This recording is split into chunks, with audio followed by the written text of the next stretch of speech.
Hello you lovely lot, and welcome to the beautiful Cudmore Fisheries on the Arena Lake, scene of the 2016 Fishermania champion, you know what I mean? The winner's back on his own lake. Anyway, the lake's changed a bit since then. It's full of great big wobbly carps, which is why I've come on this lake to try out our brand new 10-foot SUV feeder rod.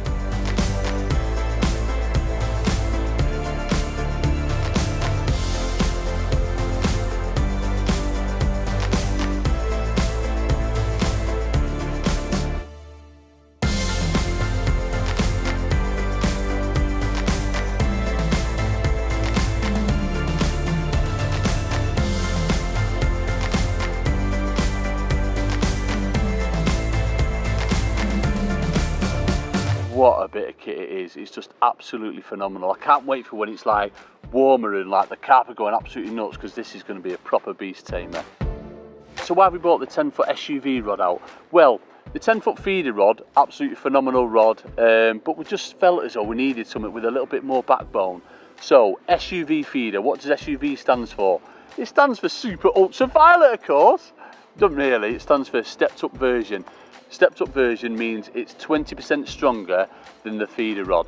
You get 3 tips with it. Obviously you do with the feeder rod as well. You get a ½ ounce, an ounce and an ounce and a half carbon tips. Now, tip wise, obviously it's very personal to the angler what you'd use. Personally, not just so much this time of year, obviously when it's cold, I pretty much always use a real light tip. Now, the reason for that is obviously when you get them carp, them big wobbly things coming into your swim, and obviously they're knocking your line with the fins. If you're using too harsh of a tip, the fish will just spook off. So a ½ ounce of tip's absolutely perfect, and I've got it really slack. The rod itself, so, you know, playing the fish, obviously with a Parabolix action, which all our rods are, the rod just doesn't lock up whatsoever. It's lovely and smooth, and it's gradual pressure. When you get them close enough into net, you can just keep on pulling, the rod keeps arcing, and you can just get them in no time. One thing you'll notice straight away with all our Parabolix rods, folks, is how slim the blanks are. But don't be fooled thinking, oh, they're not strong enough. Trust me, they are. They're so strong. And obviously that'll aid you with casting as well. Really phenomenal at the casting power.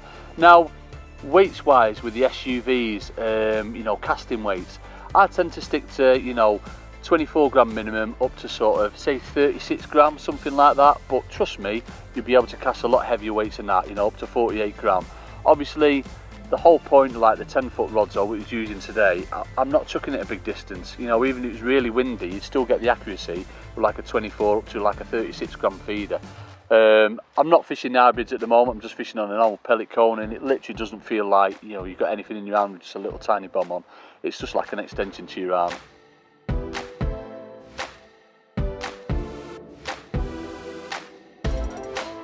Coming back to the action of this rod, oh, you can see it's proper bending now, and it's just not locking up at all. They're proper angry, these fish, I tell you what.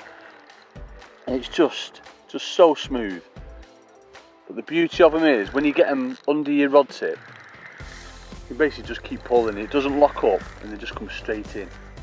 I've just like brought him right in. He's had one look at me, and he's like, he's gone out again. I think he's gone back for a feed on my pellets over there.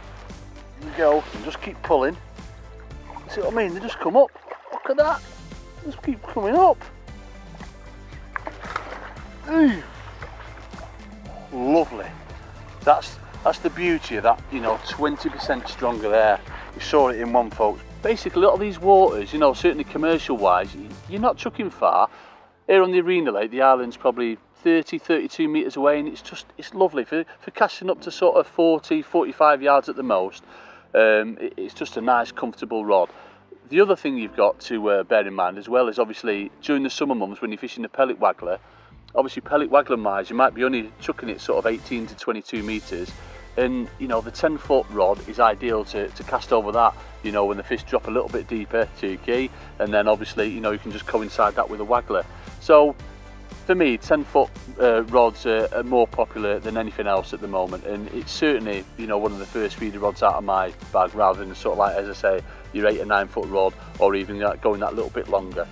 Longer rods, 11 to 12 foot, they're for chucking distances, but most commercials, as I say, you're not chucking that far. Get on it, folks. Badoo.